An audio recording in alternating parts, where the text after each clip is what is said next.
Deutéronome 18, verset 18. Bien-aimés, soyez bénis au nom puissant de Jésus-Christ de Nazareth. Bienvenue sur Réveil spirituel plus avec la prophétesse Déborah, servante de l'Éternel, mère des nations, mais aussi et surtout ta servante, bien-aimée.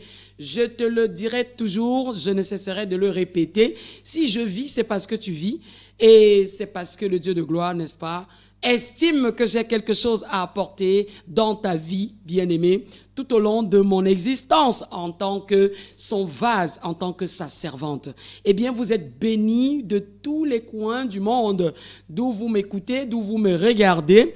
Merci à tous ceux qui m'encouragent, tous ceux qui, même hors antenne, ne cessent, n'est-ce pas, de m'envoyer des messages, n'est-ce pas, de motivation comme ça, pour que davantage je sois, n'est-ce pas, poussé à donner de la part de l'Éternel Dieu l'enseignement, les enseignements alors qui, n'est-ce pas, peuvent nourrir l'âme de ceux-là qui écoutent attentivement. Donc, vous ne vous êtes pas trompés, bien-aimés. C'est une grâce, une fois de plus, que le Dieu de gloire nous accorde d'être là cet après-midi. Une vraie grâce. Je voudrais vous dire une chose qui va peut-être vous surprendre, bien-aimés. Eh bien, j'ai eu deux occasions d'accident pendant que j'étais sur le chemin pour arriver ici. C'est là où j'ai compris, bien-aimés, que les messages que je viens vous donner ne sont pas des messages de petite marque. Le Seigneur tient fortement à ces messages et c'est pourquoi il y a beaucoup de combats dans la diffusion même des messages que j'apporte. Bien-aimés, je ne sais pas pourquoi. En tout cas, interrogez le Saint-Esprit, vous allez comprendre, bien-aimés. Vous êtes bénis au nom de Jésus-Christ de Nazareth.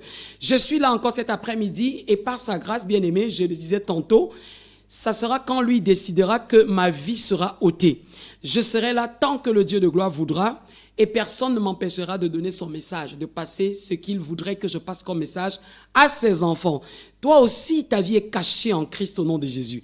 Sans perdre du temps, bien-aimés, baissons la tête pour invoquer le Dieu de gloire, le Tout-Puissant de Jacob, celui qui dépose sa bannière et nous couvre de la couronne de la tête jusqu'à la plante des pieds, combat pour nous et vainc nos ennemis puissamment au nom de Jésus. Baissons la tête, bien-aimés. Seigneur, que te dire encore ce soir? Cet après-midi, Abba Père, nous reconnaissons ton infinie majesté, éternel Dieu. Nous nous prosternons devant ta puissance. Seigneur Dieu, toi, le rocher des âges, toi, l'alpha et l'oméga, le commencement et la fin. Tu avais, ô Éternel, avant même que ce jour n'existe, tu avais prévu, Seigneur, qu'il sera, ô Éternel, fait selon ta volonté, selon ce que tu avais marqué dans ton livre de vie, dans ton programme céleste. Nous te sommes infiniment reconnaissants, Papa, pour ton amour, ta miséricorde, ta bonté, ta fidélité, ta présence dans nos vies, Abba Père. Chaque jour, tu nous démontres, ô Éternel Dieu de bonté et de miséricorde, que sans toi, nous ne sommes en fait rien. Chaque jour, tu nous montres, Papa, ton visage d'amour. Tu nous protèges, Seigneur Dieu. Quand même, nous sommes, ô Éternel Dieu de bonté, dans la rébellion ou dans quelques situations, Papa, qui ne te plaisent. Seigneur, tu regardes, ô Éternel Dieu de bonté, avec amour. Tu regardes avec compassion. Et tu aimes tes enfants, Papa. Nous te disons merci, nous reconnaissons ton amour dans nos vies. Merci, Papa, pour toutes les âmes que tu as connectées cet après-midi pour recevoir de ta part. Parce que je ne parle pas de ma part, Abba Père, c'est par la vertu de ton Saint-Esprit. Et selon ce que tu m'enseignes, Papa, que je viens, ô Éternel, au-devant de tous ceux-là qui m'écoutent, qui me regardent cet après-midi. Seigneur, nous voulons t'inviter tout simplement à prendre le total contrôle. Et avant toute chose, Papa, pardonne-nous encore. Pardonne-nous encore, Abba Père. Pardonne toutes nos erreurs. Toutes nos fautes, éternel Dieu. Tu n'aimes pas les rebelles, Seigneur. Tu n'aimes pas les rebelles. C'est vrai, Papa. Mais tu sais aussi, Papa, que l'esprit est disposé parfois, mais la chair est faible. Seigneur, pardonne tes enfants qui écoutent cet après-midi. Donne-leur la grâce de t'écouter, de comprendre ce que tu as à leur dire. Éternel Dieu, nous venons au pied de ta croix, Papa. Seigneur Dieu, nous prosterner. Nous prosterner et élever ton grand et puissant nom. Dit, tu es le seul, l'unique, le vrai, qui est comme toi, Papa, digne d'être adoré, digne d'être élevé, digne d'être exalté et magnifié. De nation en nation, de génération en génération, tu es Dieu. Toi, le Dieu de la fin. Toi qui m'as dit, tu te manifestes en ces temps, Papa. Parle à tes enfants cet après-midi.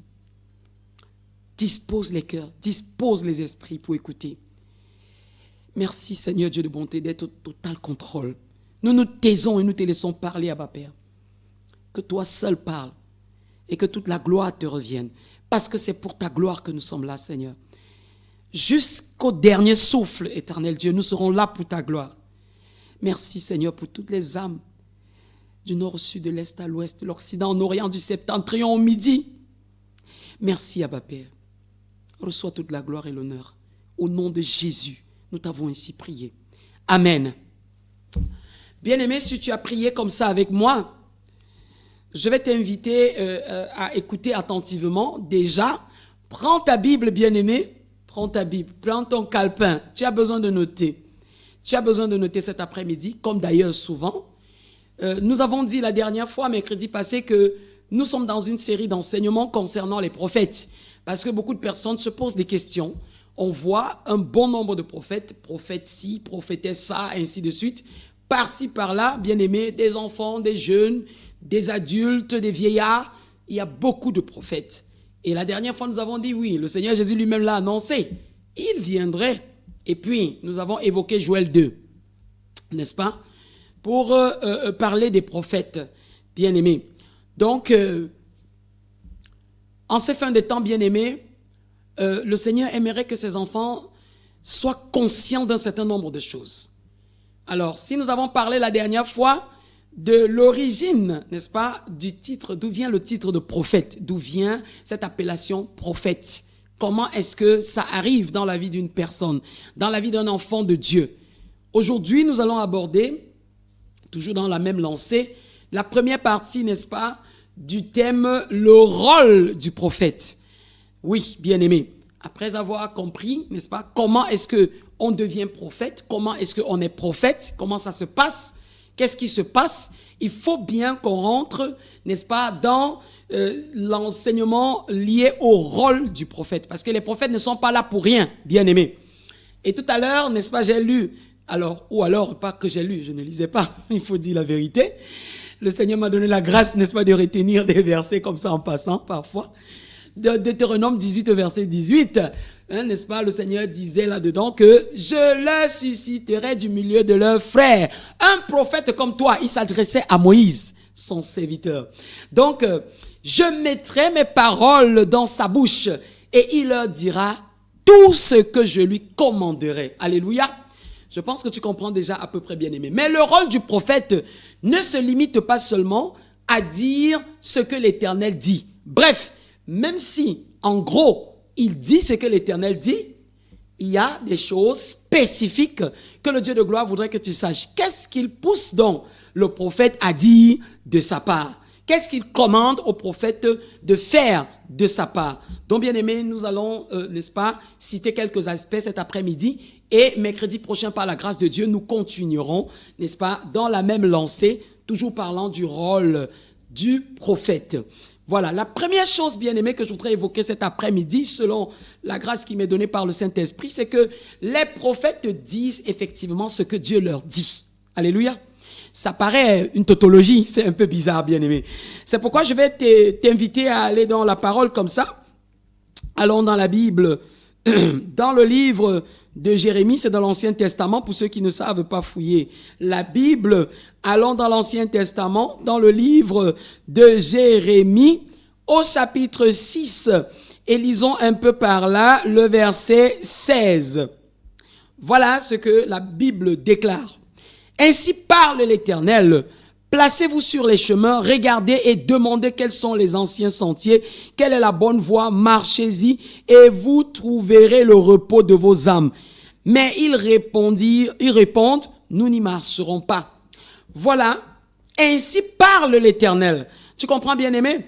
Ici, tout simplement, on voit, Dieu suscite, n'est-ce pas, de la bouche du prophète, une parole de sa part. Ainsi parle l'Éternel. Donc, il est en train de dire tout simplement ce que Dieu dit. Il dit ce que Dieu dit, de prime abord.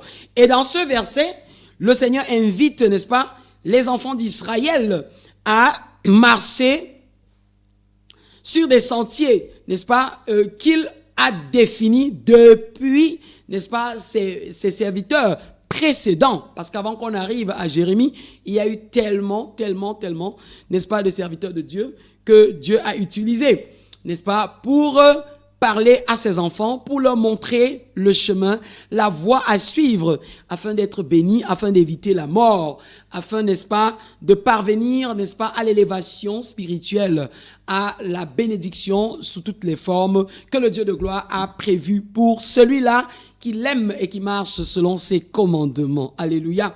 Donc, bien-aimés, il disait comme ça, si vous marchez selon ces sentiers-là, vous trouverez le repos de vos âmes.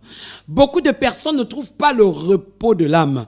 Ils sont embrouillés, ils sont troublés face aux situations autour d'eux, tout ce par quoi ils passent, ou alors elles passent, parce que je parle des personnes. Beaucoup de gens, n'est-ce pas, voilà, si je dis gens, donc masculin, beaucoup de gens, n'est-ce pas, ont des soucis. Et généralement, il suffit d'une parole, n'est-ce pas, du prophète pour que quelque chose soit rappelé, ou alors ça leur suscite, ça suscite en eux, n'est-ce pas, une prise de conscience, je ne sais pas trop quoi. Donc, mais on dit ici que le peuple de Dieu a répondu, nous n'y marcherons pas.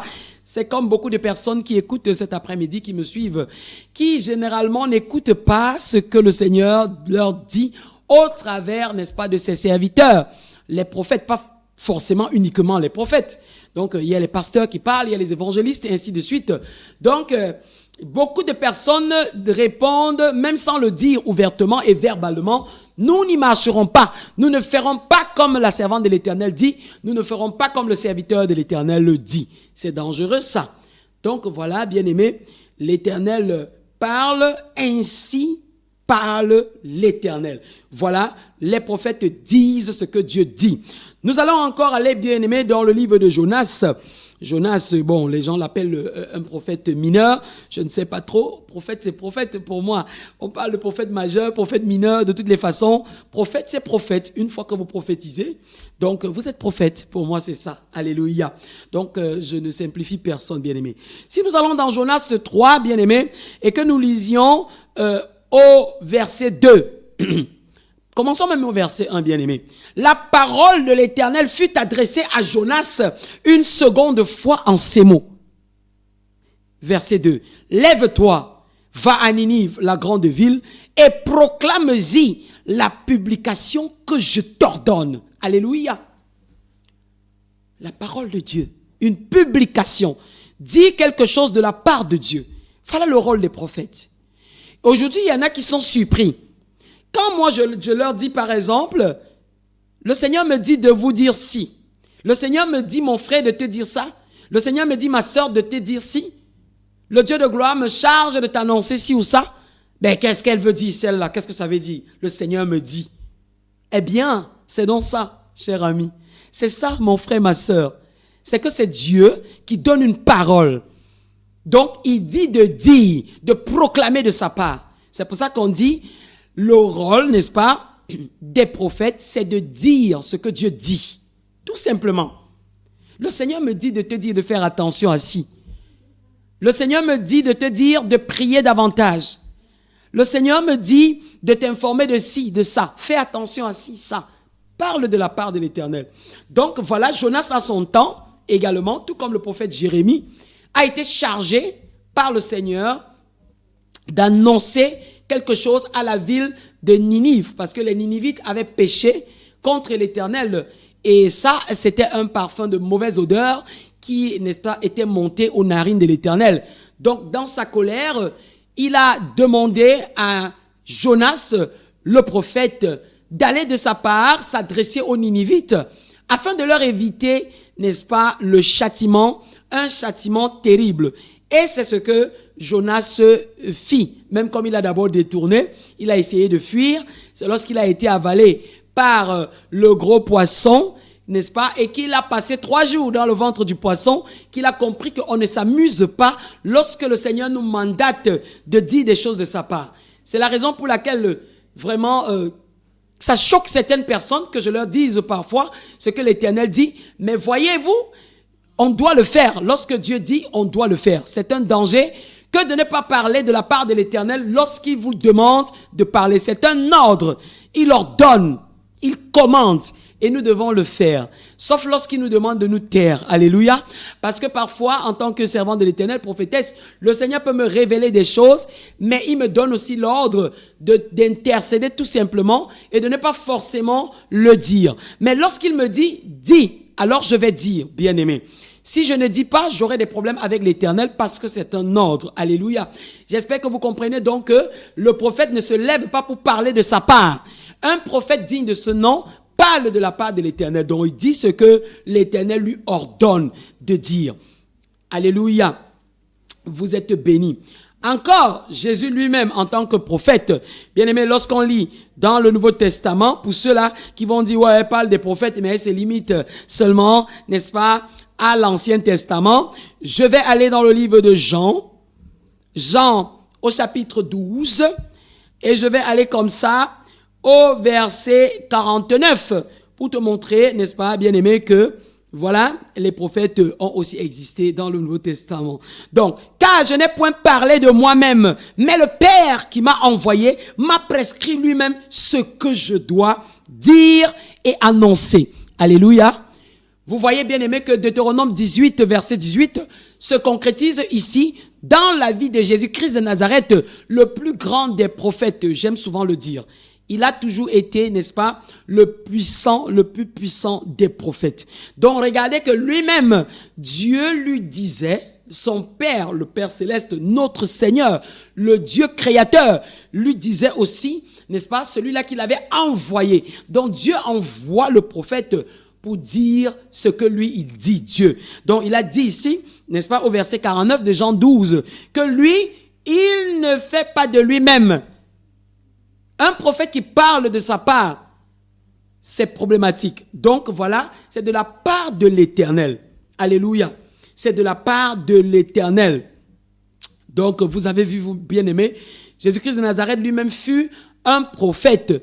Et il parlait de la part de l'Éternel, il annonçait ce que le Dieu de gloire lui disait de dire. Vous voyez que dans le verset 49 de Jean 12, le mot « dire » apparaît encore. Donc, je mettrai mes paroles dans sa bouche et il dira tout ce que je lui commanderai.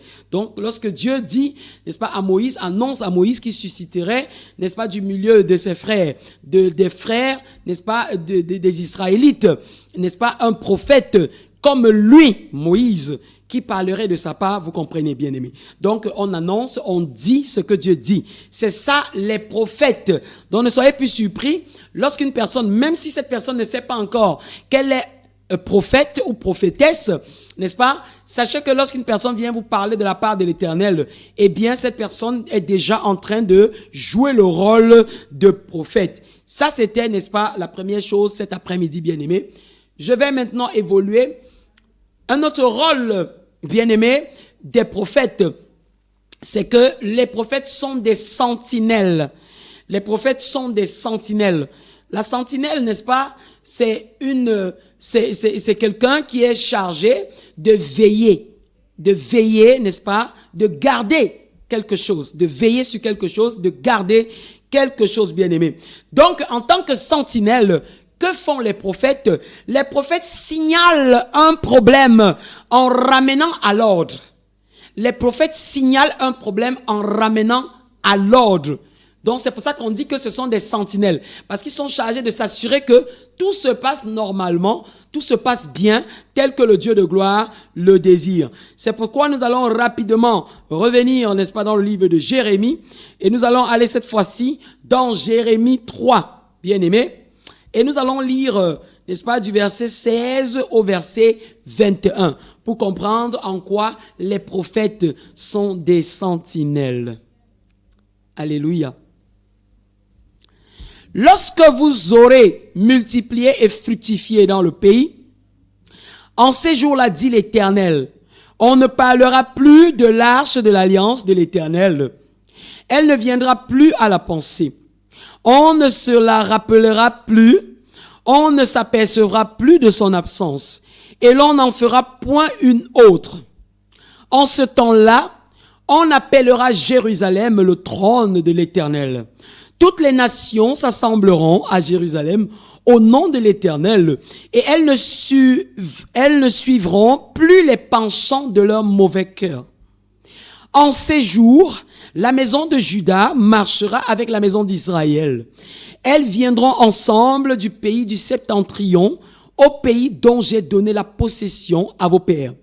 Je disais, comment te mettrai-je parmi mes enfants et te donnerai-je un pays de délices, un héritage, le plus bel ornement des nations? Je disais, tu m'appelleras mon père et tu ne te détourneras pas de moi. Mais comme une femme est infidèle à son amant, ainsi vous m'avez été infidèle. Maison d'Israël, dit l'Éternel.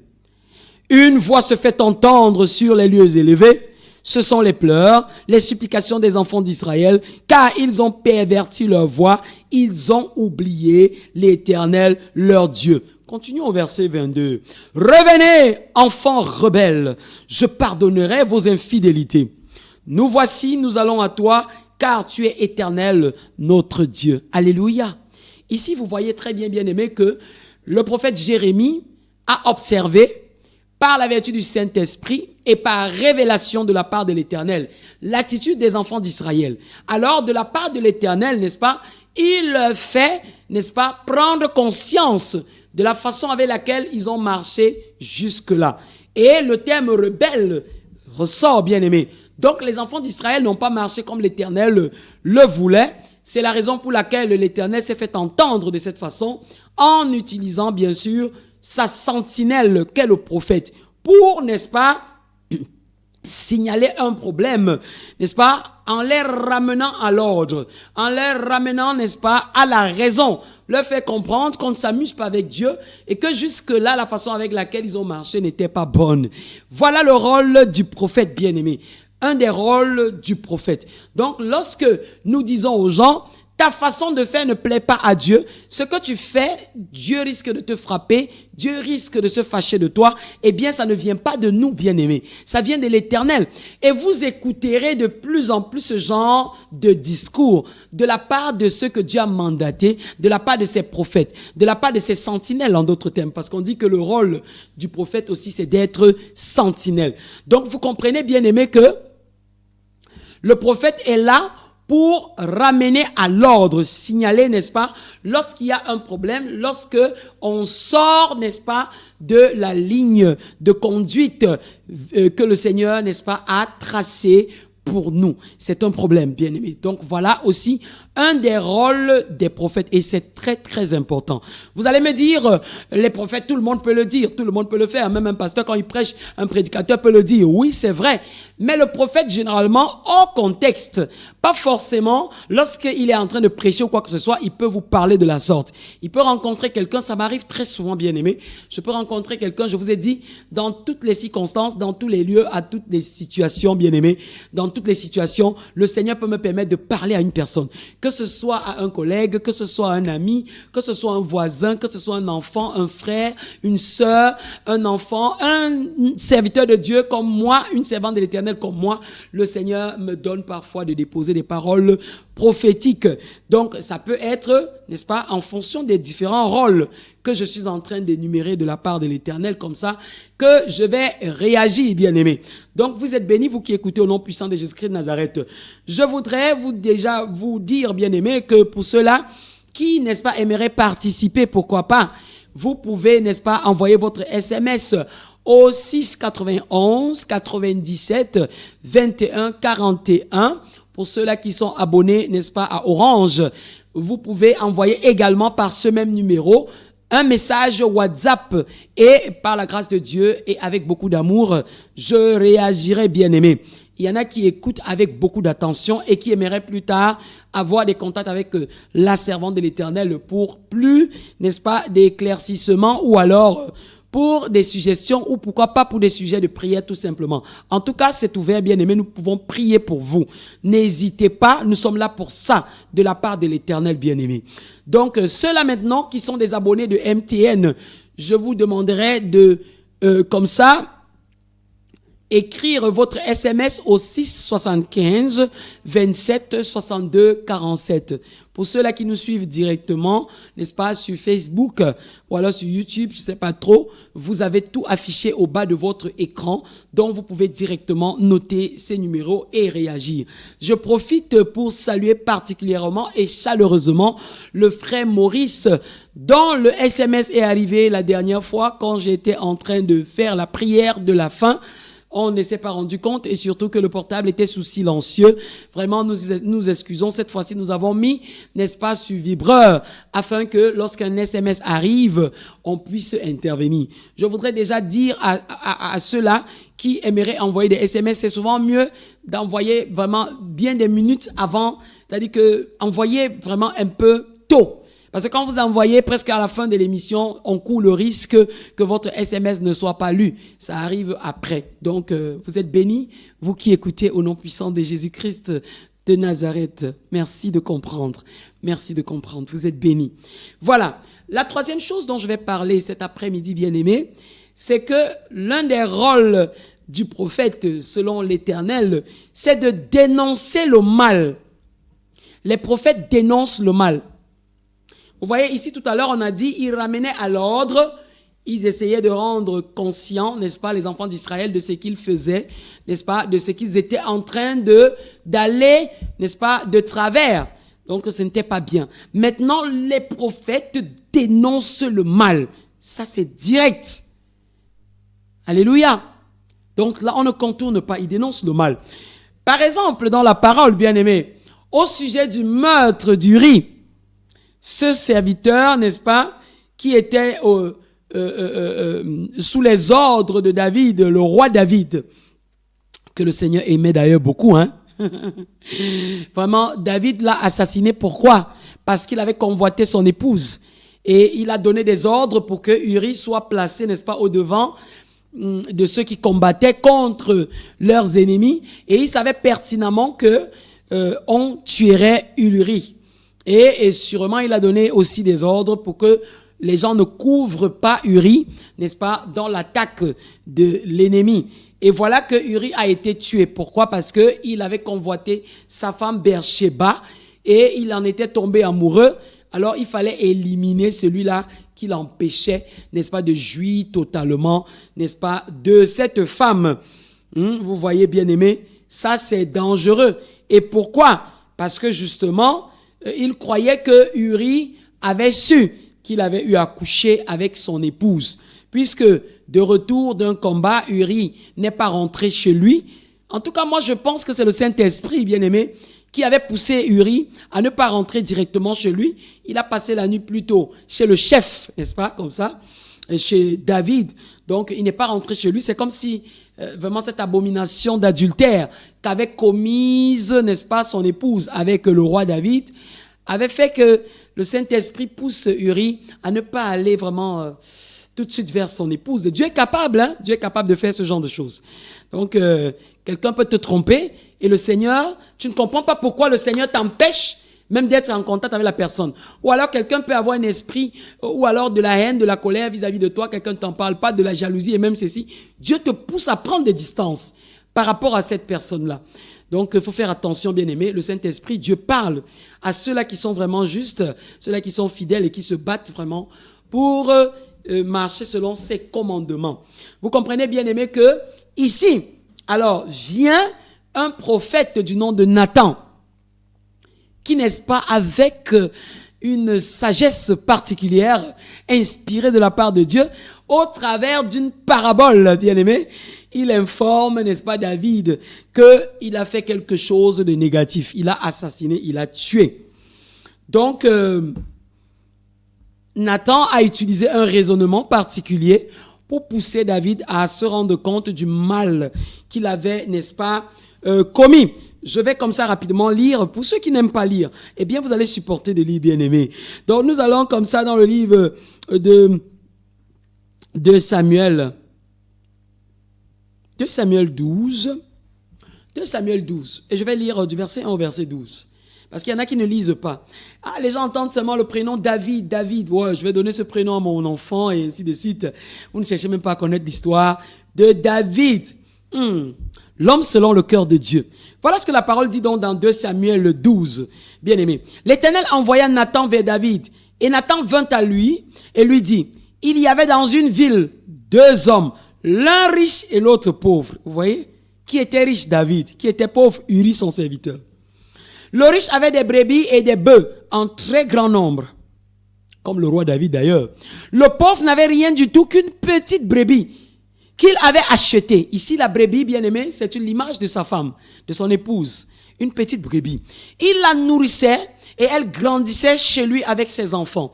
Elle mangeait de son pain, buvait dans sa coupe, dormait sur son sein et il la regardait comme sa fille. Il s'agissait de l'épouse d'Uri. Donc c'était cette brebis. L'homme prend soin de son épouse. Il faisait tout ce qu'il devait faire pour que son épouse soit ce qu'elle était. Même la beauté, l'épouse était très bien entretenue. Donc ici c'est une parabole, c'est une espèce d'énigme. Donc c'est une brebis. Un voyageur arriva chez l'homme riche. Et le riche n'a pas voulu toucher à ses brebis ou à ses bœufs. Pour préparer un repas au voyageur qui était venu chez lui, il a pris la brebis du pauvre et l'a prêtée pour l'homme qui était venu chez lui. La colère de David s'enflamma. Vous voyez, avant même que Nathan n'ait achevé, David s'est enflammé. Parce qu'en réalité, David, quand on parle de David comme l'homme selon le cœur de Dieu, il faut savoir que David était un homme qui aimait la justice, l'équité. Ça, c'est pour ceux qui ne le savent pas. David n'était pas seulement un polygame. Parce qu'il y a beaucoup qui s'appuient dessus, n'est-ce pas, pour encourager la polygamie. Et pourtant, ce n'est pas de Dieu, bien aimé. C'était une faiblesse du roi David que Dieu a toléré tout simplement. Nous tous, nous avons des faiblesses. C'était la faiblesse du roi David. Ce n'était pas quelque chose de positif à copier. Donc, beaucoup, n'est-ce pas, s'appuient dessus pour dire, le roi David avait plusieurs femmes, non? Il avait plusieurs femmes, non? Et même ça, après son fils, on a vu son fils. C'était une faiblesse. Et c'était, comment je peux dire ça? C'était héréditaire, alléluia, mais c'était pas une bonne hérédité puisque Salomon a fait de même. Il a eu plusieurs femmes et plusieurs concubines et ainsi de suite. Il a même fait plus fort que son père David. Ce n'était pas une bonne chose, bien aimé. Donc c'était juste une parenthèse. Alors ils avaient des faibles pour des femmes et David est tombé amoureux de la femme de son prochain, de son serviteur. Et puis, le pire est arrivé. Voilà Nathan qui lui parle de cette parabole. Et David s'enflamme parce qu'il est un homme de droit. Alléluia. David s'enflamma violemment contre cet homme. Donc, cet homme dont avait parlé le prophète Nathan. Et il dit à Nathan, l'Éternel est vivant. L'homme qui a fait cela mérite la mort. Et il rendra 4 brebis pour avoir commis cette action et pour avoir été sans pitié. Verset 7. Et Nathan dit à David, tu es cet homme-là? Ainsi parle l'Éternel, le Dieu d'Israël. Je t'ai oint pour roi sur Israël et je t'ai délivré de la main de Saül. Je t'ai mis en possession de la maison de ton maître. J'ai placé dans ton sein les femmes de ton maître. Je t'ai donné la maison d'Israël et de Juda. Et si cela eût été peu, j'y aurais encore ajouté. Regardez comment Dieu aimait David. Oh là là, quel amour, quel amour. Ah Seigneur, aime-nous de la sorte, papa. Pourquoi donc as-tu méprisé la parole de l'Éternel en faisant ce qui est mal à ses yeux? Tu as frappé de l'épée Uri, le Héthien. Tu as pris sa femme pour en faire ta femme. Et lui, tu l'as tué par l'épée des fils d'Amon. Maintenant, l'épée ne s'éloignera jamais de ta maison parce que tu m'as méprisé et parce que tu as pris la femme d'Uri, le Héthien, pour en faire ta femme. Ainsi parle l'Éternel. Voici, je vais faire sortir de ta maison le malheur contre toi et je vais prendre sous tes yeux tes propres femmes pour les donner à un autre qui couchera avec elles à la vue de ce soleil. Car tu as agi en secret et moi je ferai cela en présence de tout Israël et à la face d'Israël, du soleil. Alléluia. Vous voyez, bien-aimés? Les prophètes dénoncent le mal. C'est pourquoi les prophètes sont assassinés, les prophètes sont tués, les prophètes sont détestés. Vous savez, Jérémie, alors, on l'appelait prophète de malheur. Il a été giflé, n'est-ce pas, par... je ne sais pas, je crois que c'était Jérémie ou alors c'était un autre prophète. Il y a un prophète là qui a été giflé parce qu'il ne disait jamais rien qui plaisait au roi, Akab. Voilà, c'est Michée. Excusez-moi, c'est Michée. Mais Jérémie quand même était aussi un prophète de malheur. Je me souviens qu'il y a ce roi qui a refusé carrément d'obtempérer par rapport à ce que Dieu avait demandé de ne pas n'est-ce pas, résister à la déportation, mais lui n'a pas écouté. Il a trouvé que Jérémie vient annoncer des bêtises. Alors, il a fait mettre Jérémie dans une citerne et on l'a nourri tout simplement de l'eau et quoi, du pain, je sais pas quoi, de l'eau sucrée et du pain jusqu'à ce que quoi. Voilà, quelque chose comme ça. Donc, bien aimés, les prophètes ne sont pas aimés. Les prophètes ne sont pas aimés. C'est pourquoi le Seigneur Jésus-Christ de Nazareth disait, nul n'est prophète chez soi. Je sais de quoi je parle, bien aimés. Même dans leur propre famille, ils ne sont pas aimés. Les prophètes ne sont pas généralement aimés. Dès qu'on sait que l'Éternel te parle, dès qu'on sait que tu peux dire des choses, tu peux avoir des révélations, tu peux avoir des paroles de connaissance, tu peux dire des choses pour annoncer, ainsi de suite. Les gens ne sont pas contents. Qu'est-ce qu'elle va encore nous dire, celle-ci, quand il va ouvrir sa bouche? Même à l'église, hein, bien aimé. Aïe, aïe, aïe, ce n'est pas du tout facile. Quelqu'un m'avait dit une fois, servant de l'Éternel, vous prêchez avec révélation. Et je vous assure, j'ai expérimenté, j'ai cru que ce jeune monsieur, il me le disait pour me flatter. Parce que bon, à l'époque, je fus son enseignante. Et puis, ça faisait des années, peut-être plus de 10 ans, on ne s'était pas vu. Et je l'avais rencontré par hasard, comme ça, en ville. Et puis, je lui ai rendu ministère. En fait, il m'a trouvé en train de prêcher en plein poste central. Donc, je prêchais et puis il s'est approché de moi. C'est lui qui m'a même reconnu d'ailleurs. Il s'est approché de moi. Mais madame, c'est vous? J'ai dit oui. Et ce jour, le Seigneur m'a utilisé pour lui rendre ministère.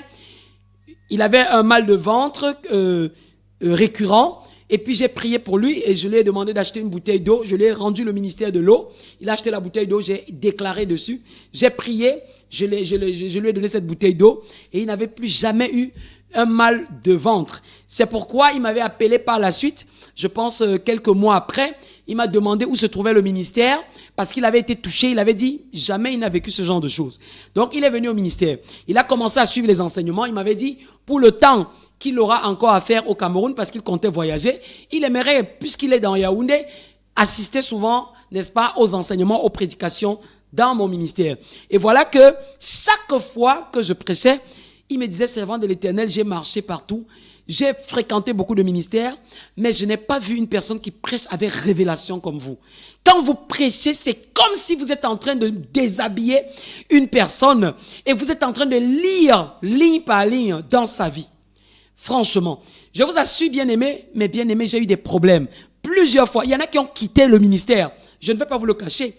Il y en a qui ont quitté le ministère parce que ils avaient l'impression, il et elle, hein, parce que c'était aussi des femmes, ils avaient l'impression que chaque fois je lisais dans leur vie et que je venais leur reprocher ce que, c'est-à-dire en plein micro, devant les gens, ce que Dieu leur reprochait. Pourtant, ce n'était pas ça. Mais c'est ça les prophètes. Nous sommes des vases.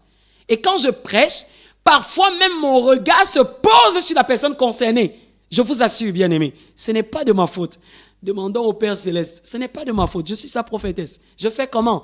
Et je ne me rends même pas compte, je vais vous le dire. C'est pas tout le temps que Dieu m'utilise et que je sois consciente quand il me dit, dis ceci, dis cela. Je vous assure.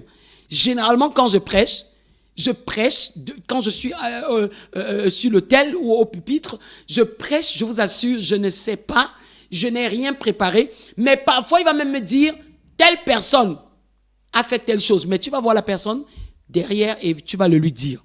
Donc, il m'arrive de dire des choses pendant la prédication et de regarder, de fixer du regard, quelque part, ça tombe sur une personne et la personne après m'en veut. Mais vous êtes toujours, il y a une de mes filles, je ne sais pas où elle est aujourd'hui, une jolie petite métisse qui était dans mon ministère un temps. Alors elle me dit, servant de l'Éternel, en pleurant un jour, servant de l'Éternel, vous êtes toujours en train de lire dans ma vie. Vous êtes toujours en train de lire dans ma vie. Vous parlez de fornication et autres tout. Justement hier soir, j'ai forniqué avec quelqu'un. Elle a pleuré, elle s'est fâchée et je vous assure, cette chose a traumatisé l'enfant. Elle n'arrivait plus à venir régulièrement au ministère jusqu'à ce qu'elle parte. Et pourtant, c'était pas de ma faute. Donc, comprenez bien aimé, les prophètes dénoncent le mal. Ici, c'est direct. Allez voir une personnalité comme ça et lui parler. Combien de personnalités supporteraient qu'on leur dise des vérités? Combien? Combien sont humbles? Donc, Dieu a utilisé une sagesse comme ça, un raisonnement, pour que Nathan introduise ses propos et que ça pique, n'est-ce pas, le roi David là où il fallait. Et c'est là où il lui a dit, mais cet homme, c'est toi. S'il vous plaît, David n'a pas mangé Nathan. David, voilà l'attitude que les enfants de Dieu devraient avoir. Lorsqu'un prophète vous dit quelque chose, lorsqu'un prophète vous annonce quelque chose de la part de l'Éternel, ou révèle une chose que vous avez eu à faire, oui, c'est ça le prophète. Dieu révèle ce que tu as fait, hein? Parfois même des années, longtemps avant. Dieu va dire au prophète, comme tu vois mon enfance là, il y a de cela un bon nombre d'années, tel nombre, quand il était jeune, quand il avait à peu près tel âge, il a fait ci, il a fait ça. Et voilà, c'est pour ça qu'il y a telle conséquence dans sa vie. Dieu parle tantôt d'une manière, tantôt d'une autre, bien aimé. Et donc, quand vous êtes ouvert, quand vous êtes réceptif, Dieu peut nous utiliser dans vos vies. Mais quand vous êtes du genre à s'énerver, ça ne vous plaît pas qu'on vous dise des vérités, Dieu va fermer nos bouches. Donc c'est un peu ça, bien aimé. Donc David a parlé, Nathan a parlé, David a reconnu. Voilà. Et il a dit directement au verset 13, si vous lisez. David dit à Nathan, j'ai péché contre l'Éternel. Et Nathan dit à David, l'Éternel pardonne ton péché, tu ne mourras point. Vous voyez? David était quelqu'un qui savait reconnaître ses erreurs et ses fautes. Quand les prophètes parlent aux gens, les gens se fâchent. Parfois, les prophètes donnent des messages. Je me souviens que la première toile Facebook que j'avais, ça a été signalé par beaucoup de personnes qui ne supportaient pas les vérités que le Seigneur me faisait dire là-bas. Moi, j'ai donné des messages plusieurs fois aux autorités. J'ai parlé de la part de l'Éternel. Je me souviens d'un message que j'avais posté en 2018. Je m'adressais au chef de l'État. Je m'adressais aux dirigeants qui sont autour de lui. En 2018, septembre 2018, ils ont fermé cette toile-là avec tout ce qui était là depuis 2016. Une toile qui avait fait pratiquement 8 ans. Ils ont fermé cette toile parce qu'on m'a dit, le Seigneur m'a révélé d'ailleurs, et les gens ont confirmé qu'il y a plein de gens qui sont allés signaler ma toile en masse. Et c'est pour ça qu'on a fermé cette toile. Donc Facebook a fermé la toile. Mais ça ne changerait pas. Ça ne changera rien de ce que je suis, bien-aimé. Donc c'est un message, les gens m'ont dit, mais tu es culotté, tu peux pas dire un message, toi qui t'a envoyé, mais j'ai dit quand l'Éternel m'envoie, je fais quoi? Je parlais à son fils, qui est le chef de l'État. Je n'étais pas en train d'insulter quelqu'un, j'étais en train de dire, de dire ce que le Seigneur m'a demandé de dire. Il n'y avait aucun propos injurieux là-dessus. Un jour, je remettrai sur ma nouvelle toile. Donc en 2018, en septembre, le Seigneur m'avait utilisé dans ce sens. Et donc il m'utilise dans beaucoup. Et je pense que ce message était parvenu au chef de l'État. Je pense, parce que le Seigneur m'avait dit que ça, les gens avaient relayé. Et puis, on a commencé à se poser des questions. Mais c'est qui ça? C'est qui cette femme? C'est qui cette petite femme? Elle parle même par rapport à quoi? Non. Moi, je suis soumise totalement à la volonté de Dieu. Et quand Dieu dit, je dis. Je ne peux pas me taire, bien aimé, pour sa gloire. Je suis son vase. Je ne viens pas que dire des choses bonnes. Je dis aussi des choses qui peuvent choquer parce que ça vous met devant vous un certain nombre de faits qui ne vous arrangent pas. Donc, si vous ne voulez pas m'écouter, ne m'écoutez pas, je ne vous dirai pas, bien-aimé. Voilà. Mais je dois quand même donner le message. Vous êtes bénis au nom de Jésus-Christ de Nazareth. Voilà, bien-aimé, vous voyez, je vérifie si un message est arrivé entre-temps. Non. Voilà. La vérité de Dieu. Bien. 4e position, je vais vous dire que les prophètes publient aussi le jugement divin. Les prophètes publient le jugement divin. Élie prononça un jugement contre le roi Akab, à l'époque, bien-aimé. Un jugement contre le roi Akab et son épouse Jézabel et toute sa descendance. Nous allons aller dans le livre de 1 roi 21. Ah oui, les prophètes prononcent des jugements et ce n'est pas facile. Hein? C'est pas facile de jouer ce rôle. C'est pas facile. Il y a beaucoup de personnes qui m'en veulent, j'ai trop d'ennemis. Pourquoi? Parce que je leur ai dit, le Seigneur me dit, parce que vous avez fait telle chose, eh bien, attendez-vous à vivre telle chose. Oui, moi, c'est pas facile, hein. Vous pensez que c'est facile, bien-aimé? Ce n'est pas facile. Quand vous dites ça à une personne, est-ce que c'est bien d'entendre? Est-ce que c'est facile d'entendre ça? Moi-même qui vous parle là. Vous savez que moi, Dieu a utilisé aussi d'autres prophètes pour me parler. L'Éternel a utilisé d'autres prophètes pour me parler. Quand je ne suis pas en règle, hein, il utilise des prophètes pour me parler. On me donne des messages de sa part. C'est vrai, l'Éternel, faites attention à ci. Un temps, le Seigneur était très fâché parce que j'avais mis sur l'autel, j'avais invité quelqu'un qu'il ne voulait pas voir prêcher sur l'autel. Et il a utilisé un jeune homme qui était diacre à l'église pour me dire fermement, servant de l'Éternel, le Seigneur ne veut plus jamais voir cette personne sur son autel. C'est à vous qu'il a donné ce mandat, ce n'est pas à celui-là. Arrêtez de fuir votre devoir. Pourquoi? Parce que je me laissais déjà emporter par cette histoire où on racontait, oh, le ministère de la femme, machin truc. Et je commençais à dire au Seigneur, eh bien, tu m'as appelé, pourquoi? Regarde, tu savais bien que je suis une femme, mais tu m'appelles ta Moïse, tu me fais prêcher, tu me fais dire des choses, tu me fais, et maintenant on m'en veut, on en parle partout, on me déteste. Et le Seigneur me dit, et puis quoi? J'ai dit que je t'utilise et tu te disposes, c'est tout ma fille. Donc, le frère Stéphane, il a été ferme. Il m'a dit, j'ai vu à la fin du culte, le Seigneur ne veut plus voir ce jeune homme sur l'autel. Même si vous l'avez formé, vous l'avez bâti. Ce jour-là, j'ai tremblé comme une feuille, bien-aimée. Et j'ai dit, plus jamais ça ne se répétera au nom de Jésus. Donc, quoi qu'on dise aujourd'hui du ministère des femmes, je vous assure, bien-aimés, ça ne me dit plus rien. Parce que, au lieu de subir la foudre céleste, je vais faire le devoir de Dieu. Alors, quoi qu'on dise, je fais le devoir de Dieu. Donc, je suis désolé. Donc, les jugements, bien-aimés, il y a encore plein d'autres choses. Je peux vous raconter toutes des histoires. Le Seigneur mandatait tellement de ses serviteurs, de ses prophètes pour venir me parler. Chaque fois que j'étais en train de vouloir décaler ou bien faire quelque chose qui n'allait pas. Non. Une fois, il a même mandaté un de ses serviteurs qui m'a appelé, m'a convoqué au Carrefour Emia pour me dire, il y a quelqu'un qui va venir vous donner une dîme. Ne tentez pas de refuser. Vous comprenez bien? Le Seigneur est terrible. Parce que je lui avais dit, papa, si tu m'utilises, donne-moi des têtes entièrement soumises jusqu'au bout. Moi, je vais te servir différemment. Alors, le Seigneur m'évite des fautes, des erreurs. Il a envoyé celui-là me dire ça.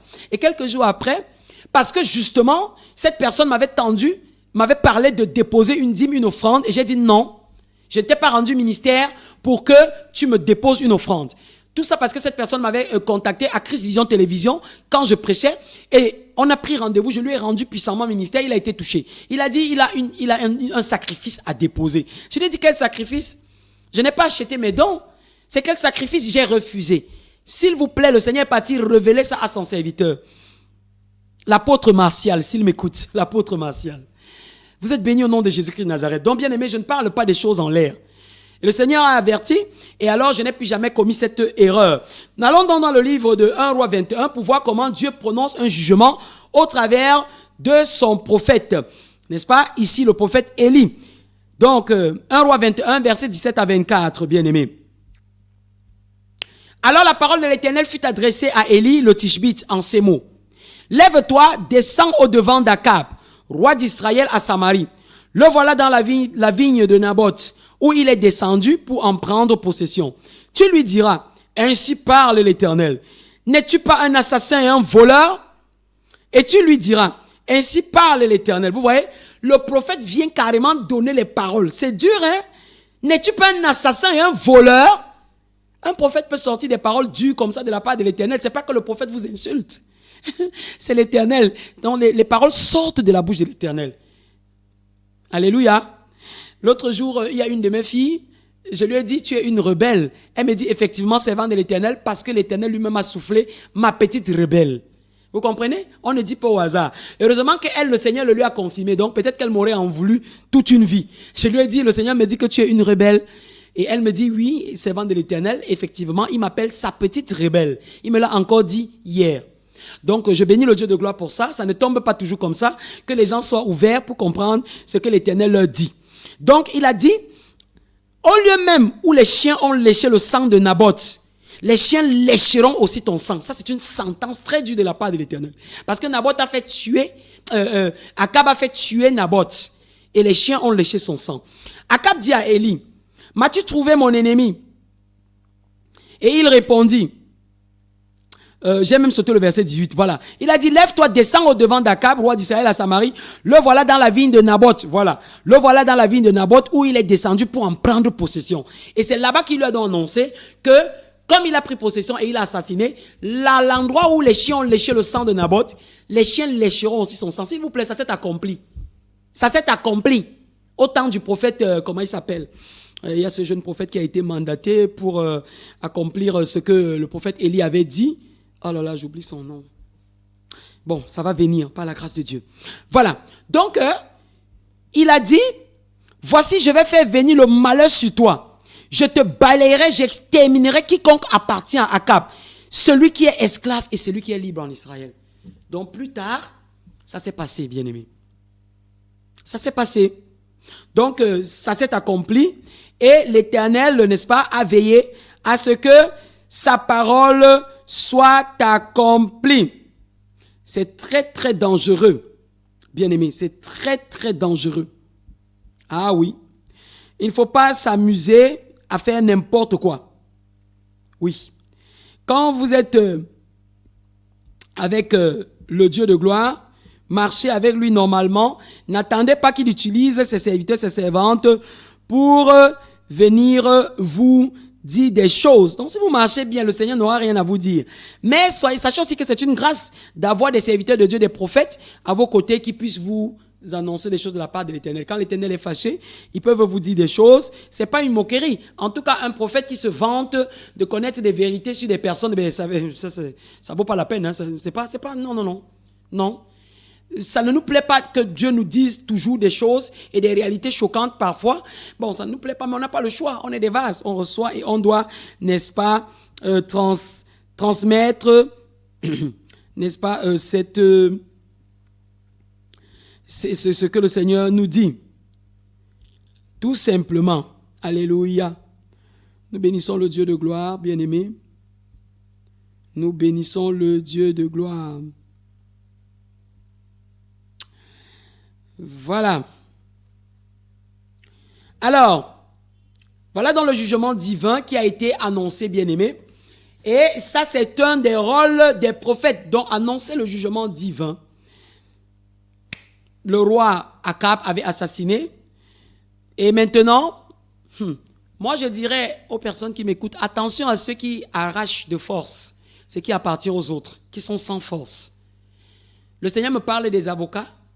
Le Seigneur me parle de certaines personnes. Quand vous avez l'autorité, quand vous avez le pouvoir, certains chefs de famille et autres et tout, n'arrachez pas ce qui revient aux pauvres.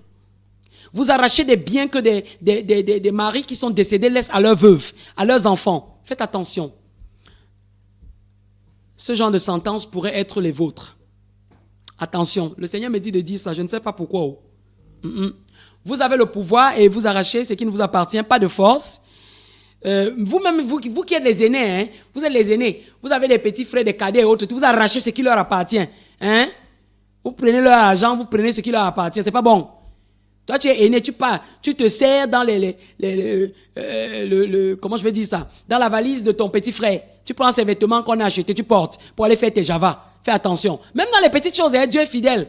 S'il me demande de parler comme ça, il ne blague pas. Alléluia. Vous êtes bénis au nom puissant de Jésus-Christ de Nazareth. Faisons attention. Ne prenons pas les choses de ceux qui sont sans force pour réagir, pour répondre. Quand tu vois un enfant en route, tu arraches son argent de poche. Tu arraches sa nourriture. Tu arraches son goûter. Hein, vous les enseignantes, parfois des écoles primaires qui arrachent les goûters des enfants, là, faites attention. Dieu n'est pas là-dedans. Alléluia. Je vais terminer par ce cinquième rôle pour aujourd'hui, parce que j'ai dit que nous allons parler de ça en deux phases. Le cinquième rôle que je vais évoquer aujourd'hui, c'est que les prophètes préviennent du danger et mènent à la repentance. Ils préviennent du danger. Lorsqu'il y a danger, les prophètes annoncent. Alléluia. Donc les prophètes préviennent du danger. Si nous allons dans le livre d'Amos 5, du verset 4 au verset 6, voilà ce que l'Éternel dit. Car ainsi parle l'Éternel à la maison d'Israël. Cherchez-moi et vous vivrez. Ne cherchez pas Bethel, n'allez pas à Gilgal, ne passez pas à Beersheba, car Gilgal sera captif et Bethel anéanti. Cherchez l'Éternel et vous vivrez. Craignez qu'il ne se saisisse comme un feu, la maison, qu'il ne saisisse comme un feu, la maison de Joseph, et que ce feu ne la dévore sans personne à Bethel pour l'éteindre. Le danger. Donc quand il demande chercher l'Éternel, c'est qu'il faut se repentir. Il faut revenir de la mauvaise voie, n'est-ce pas, sur laquelle on se trouve. Donc il annonce. Je vous ai parlé tout à l'heure de Jonas. Alléluia. Donc voilà Amos que Dieu utilise pour avertir. Et lorsque vous allez, n'est-ce pas, dans Jonas 3, au verset 4, il a annoncé de la part de l'Éternel. Jonas fit d'abord dans la ville une journée de marche. Il criait et disait, encore 40 jours et Ninive est détruite. Alléluia. Donc vous voyez, il était en train de prévenir du danger. Encore 40 jours. Il y aurait quand même un temps pour des gens de se repentir. Si tu entends cet après-midi, ce passage, bien-aimé, ça te concerne. Répands-toi de ce que tu fais et qui ne plaise pas à Dieu depuis. Tu as abandonné l'Éternel. Toi, jeune homme qui me regarde, tu as abandonné l'Éternel. Et Dieu est fâché parce que tu es retourné dans le monde. Commencer à faire n'importe quoi, recommencer la boisson, recommencer la java, recommencer les petites et tout ça. La vie de châtain et autres et tout, Dieu n'est pas content. Reviens à l'Éternel, Dieu t'avertit. Alléluia. Alléluia. Il y a même un jeune prophète de l'Éternel qui m'écoute maintenant. Dieu n'est pas fier de toi. Ravise-toi. Tu sais, tu es conscient, tu es un prophète de l'Éternel. Et Dieu t'utilise puissamment d'ailleurs. Jeune homme au teint clair. Sois béni au nom puissant de Jésus-Christ de Nazareth. Tu es béni, béni, béni, toi qui me regardes, toi qui m'écoutes. J'espère que le message est passé. Alléluia. Je ne veux pas dire davantage parce que ton prénom, l'Éternel me le donne. Mais je n'ai pas besoin de l'évoquer maintenant. Tu es béni. Un jeune homme qui n'a pas 30 ans d'âge, c'est un jeune homme, il est jeune. Et puis il est de teint clair. Tu es béni, jeune homme, toi qui écoutes au nom de Jésus. Dieu parle tantôt d'une manière, tantôt d'une autre. Alléluia. Donc il y a eu effectivement repentance dans Ninive. Si tu lis du verset 5 au verset 10, tu vas voir que les Ninivites se sont repentis, même le roi avec. Le roi a demandé aux gens de jeûner jusqu'aux animaux. Personne n'a rien mangé jusqu'aux animaux. S'il vous plaît, ils étaient en jeûne. Et le Seigneur s'est repenti, n'est-ce pas, de sa résolution de détruire Ninive. Donc attention à ceux qui ne reviennent pas de leur mauvaise voie. Attention. Vous avez lu dans 2 Chroniques 7 verset 14. 2 Chroniques 7. Qu'est-ce que 2 Chroniques 7? Lorsque le roi Salomon, en consacrant le temple, il a dit quelque chose à Dieu. 2 Chroniques 7 verset 14. Si mon peuple, sur qui est invoqué mon nom, s'humilie, prie et cherche ma face, et s'il se détourne de ses mauvaises voies, je l'exaucerai des cieux, je lui pardonnerai son péché et je guérirai son pays. Alléluia. Et dans Proverbe 29 au verset 1, pour terminer, Proverbe 29, pour terminer cette partie. Allons dans Proverbe 29. Le verset 1 dit ceci. Un homme qui mérite d'être repris et qui raidit le cou sera brisé subitement et sans remède. Vous êtes bénis, bien-aimés, vous qui avez écouté cet après-midi. Vous avez donc vu, voilà déjà quelques rôles du prophète comme ça évoqués. Par la vertu du Saint-Esprit, c'est le Seigneur qui a voulu que je parle cet après-midi et je suis sûr que beaucoup ont écouté. Je prie que le Dieu de gloire, au travers de ces messages, ces enseignements sur les prophètes, aide une personne à être identifiée, c'est-à-dire à savoir, à être davantage convaincu de son appel, quel que soit, n'est-ce pas, ce qu'il ou elle vit, parce qu'il y a des prophétesses, il y a des prophètes qui m'écoutent, des jeunes comme des vieux, comme des, je sais pas, vous m'écoutez, il y en a qui doutent encore de leur appel. Eh bien, en écoutant ceci, vous allez comprendre à quelle dimension Dieu vous utilise, ce que vous êtes réellement, et voilà, vous allez plaire à Dieu comme ça, en faisant sa volonté parfaite. Donc, bien aimé, merci d'avoir écouté, nous allons prier pour la fin. Seigneur, merci pour ton message qui a été libéré cet après-midi. Merci pour toutes les âmes qui ont été connectées. Merci pour ces personnes à qui tu as parlé d'une manière ou d'une autre, Éternel. Nous prions pour que tu protèges tous tes prophètes, toutes tes prophétesses, Abba Père, à qui tu parles, à qui tu donnes des messages. Seigneur, touche le cœur de ceux à qui tu les envoies parler, pour qu'ils essayent d'écouter, qu'ils comprennent sans arrière-pensée, sans leur en vouloir. Même si, Seigneur, c'est ainsi que ce sera fait, parce que même ton fils Jésus-Christ de Nazareth, on lui a jeté des pierres. Lui qui avait prophétisé dans les vies des gens, lui qui avait fait des grandes choses, on l'a pas aimé. Combien de fois les prophètes de la fin des temps, papa? Nous ne savons pas ce qui se passera, mais Seigneur, protège tes enfants, qu'ils accomplissent quand même leur mission jusqu'au bout, Éternel, avant qu'ils ne soient enlevés, papa. Merci encore pour la protection. Merci, Seigneur, pour ton amour dans nos vies. Merci pour la parole que tu as sémée, que toi-même tu vas arroser pour faire grandir. Que toute la gloire te revienne au nom de Jésus-Christ de Nazareth, nous t'avons ainsi prié. Amen. Bien-aimés, à mercredi prochain, 13h30, 14h30, s'il plaît à Dieu. Bye bye. Quel que soit le temps que cela mettra.